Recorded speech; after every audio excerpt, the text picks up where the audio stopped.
انس رضی اللہ عنہ سے روایت ہے کہ نبی کریم صلی اللہ علیہ وسلم جمعے کا خطبہ دے رہے تھے کہ ایک شخص کھڑا ہو گیا اور عرض کیا، یا رسول اللہ صلی اللہ علیہ وسلم، مویشی اور بکریاں ہلاک ہو گئیں بارش نہ ہونے کی وجہ سے، آپ صلی اللہ علیہ وسلم دعا فرمائیں کہ اللہ تعالیٰ بارش برسائے۔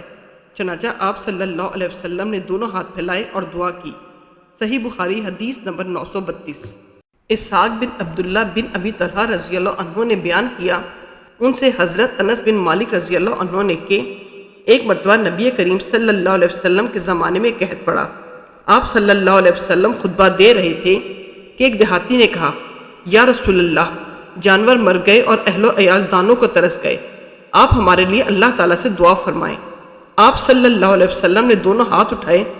اس وقت بادل کا ایک ٹکڑا بھی آسمان پر نظر نہیں آ رہا تھا۔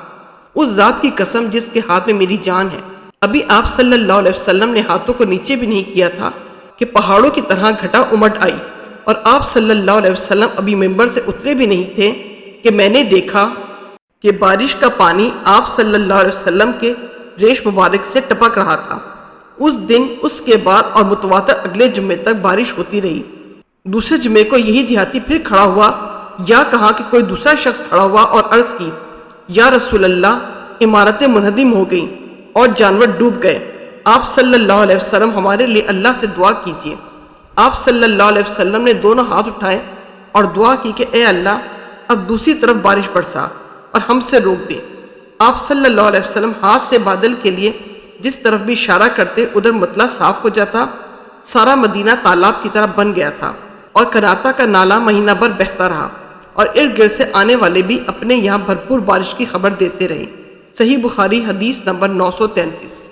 ابو ہریرہ رضی اللہ عنہ نے بیان کیا کہ رسول اللہ صلی اللہ علیہ وسلم نے فرمایا، جب امام جمعے کا خطبہ دے رہا ہو اور تو اپنے پاس بیٹھے ہوئے آدمی سے کہے کہ چپ رہ، تو نے خود ایک لغو حرکت کی۔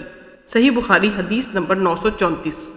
عبداللہ بن مسلمہ نے امام مالک رحمۃ اللہ علیہ سے بیان کیا، ان سے ابو زناد نے، ان سے عبد الرحمن ارج نے، ان سے ابو ہریرہ رضی اللہ عنہ نے کہ رسول اللہ صلی اللہ علیہ وسلم نے جمعہ کے ذکر میں ایک دفعہ فرمایا کہ اس دن ایک ایسی گھڑی آتی ہے جس میں اگر کوئی مسلمان بندہ کھڑا نماز پڑھ رہا ہو اور کوئی چیز اللہ پاک سے مانگے تو اللہ پاک اسے وہ چیز ضرور دیتا ہے۔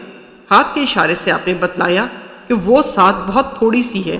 صحیح بخاری حدیث نمبر 935۔ جابر بن عبداللہ رضی اللہ عنہ نے بیان کیا کہ ہم نبی کریم صلی اللہ علیہ وسلم کے ساتھ نماز پڑھ رہے تھے، اتنے میں غلہ لادے ہوئے ایک تجارتی قافلہ ادھر سے گزرا۔ لوگ خطبہ چھوڑ کر ادھر چل دیے۔ نبی کریم صلی اللہ علیہ وسلم کے ساتھ کل 12 آدمی رہ گئے۔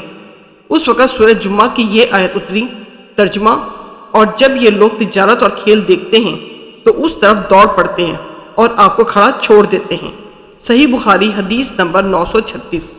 ابو حازم سلامہ بن دینار نے سہل بن سعد کے واسطے سے بیان کیا، انہوں نے بیان کیا کہ ہمارے ہاں ایک عورت تھی جو نالوں پر اپنے ایک کھیت میں چقندر بوتی، جمعہ کا دن آتا تو وہ چقندر اکھاڑ لاتی اور اسے ایک ہانڈی میں پکاتی، پھر اوپر سے ایک مٹھی جوں کا آٹا چھڑک دیتی۔